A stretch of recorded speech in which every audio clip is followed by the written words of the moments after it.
Mesdames et messieurs, je vous embarque quand on veut comprendre pourquoi certains pays avancent, il faut regarder ceux qui ont réussi en silence, ceux qui n'ont pas crié, mais qui ont bâti. Aujourd'hui, on commence par un pays sans pétrole, sans cacao, sans diamants. Et pourtant, ils sont parmi les plus stables du monde. Ce pays-là, c'est la Suisse. Beaucoup pensent que c'est la magie. Non, c'est une philosophie simple. Protéger le producteur local. Avant d'importer, avant de remplir leur marché avec les produits étrangers, ils regardent d'abord si leur éleveur peut fournir, si leur agriculteur peut produire. Si la réponse est oui, priorité au local.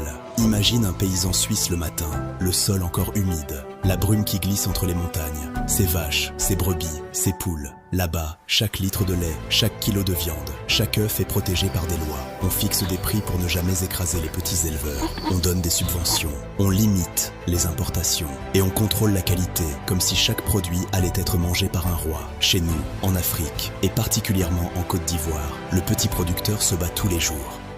Taxes lourdes, dossiers compliqués, importation massive. Et quand il arrive au marché, son propre produit est déjà écrasé par la concurrence étrangère. Pourtant, nous avons tout. Nous avons la terre, nous avons les forêts, nous avons le climat. Et surtout, nous avons les hommes et les femmes qui savent produire.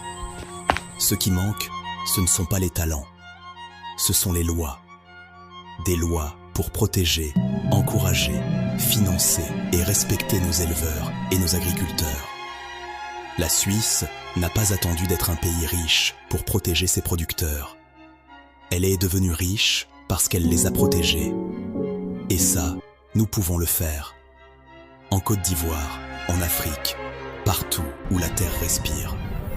Ce n'est pas copier la Suisse, c'est apprendre ce qui marche et l'adapter à nos réalités. Parce que l'avenir appartient à ceux qui protègent ce qu'ils produisent et à ceux qui respectent ceux qui nourrissent la nation. Le réveil commence maintenant.